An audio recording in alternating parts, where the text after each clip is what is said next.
Hello, ഞാൻ എൻ്റെ best ഫ്രണ്ടിൻ്റെ വീട്ടിലായിരുന്നു കേട്ടോ. അപ്പോൾ അവിടുന്ന് അവളുടെ ഫാമിലി എല്ലാവരും കൂടെ പറഞ്ഞു നമുക്ക് തേക്കടിയൊക്കെ കാണാൻ പോകാമെന്ന്. ഞാനും തേക്കടിയൊന്നും കണ്ടിട്ടുണ്ടായിരുന്നില്ല. അങ്ങനെ ഞങ്ങൾ രാവിലെ അവിടെ നിന്ന് വീട്ടിൽ നിന്ന് ഇറങ്ങി കേട്ടോ. റാന്നിയിലാണ് അവളുടെ വീട്. അവിടെ നിന്ന് ഇറങ്ങി പിന്നെ നമ്മൾ ബ്രേക്ക്ഫാസ്റ്റൊക്കെ വഴിയിൽ നിന്ന് കഴിച്ചു. നല്ല സ്ഥലമായിരുന്നു കേട്ടോ. പോകുന്ന വഴിക്കൊക്കെ നല്ല ഭംഗിയുണ്ടായിരുന്നു കാണാൻ. അങ്ങനെ നമ്മൾ മെയിനായിട്ട് തേക്കടിയിൽ ബോട്ടിൽ കയറണം, അതായിരുന്നു നമ്മുടെ മനസ്സിൽ. അങ്ങനെ നമ്മൾ നേരെ ബോട്ട് സർവീസിന് അങ്ങോട്ട് പോയി. നമ്മൾ ബസ്സിലാട്ടോ ബോട്ടിൻ്റെ അങ്ങോട്ട് പോവുക. പോകുന്ന വഴിക്ക് നമുക്ക് കുറേ മൃഗങ്ങളെയൊക്കെ കാണാൻ പറ്റും കേട്ടോ. അങ്ങനെ നമ്മൾ അവിടെ എത്തി ടിക്കറ്റൊക്കെ എടുക്കണം, അതൊക്കെ എടുത്തു.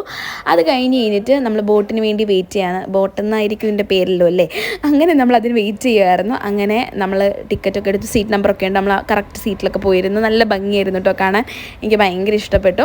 അങ്ങനെ അത് കഴിഞ്ഞ് നമ്മൾ ഉച്ചയ്ക്ക് അവിടെ നിന്ന് ഫുഡൊക്കെ കഴിച്ചിട്ട് നമ്മൾ തേക്കടിയിൽ നിന്ന് മൂവ് ചെയ്തു കേട്ടോ. അപ്പോൾ ഈ പഴയ പൈപ്പിൻ്റെ സാധനമൊക്കെ അവൾ പിടിച്ച് നോക്കുമായിരുന്നു. പിന്നെ പോകുന്ന വഴിക്ക് നമ്മൾ വെള്ളമൊക്കെ കുടിച്ചു. പിന്നെ നമ്മളൊരു ചർച്ച് അവിടെ അടുത്തൊരു നല്ല ഭംഗിയുള്ള സ്ഥലം ഉണ്ടായിരുന്നു, അവിടെ കയറി. അതുപോലെ പരുന്തുംപാറ എന്ന് പറഞ്ഞ സ്ഥലമുണ്ട്, അവിടെയും പോയി നമ്മൾ തിരിച്ച് വീട്ടിലേക്ക് പോയി കേട്ടോ.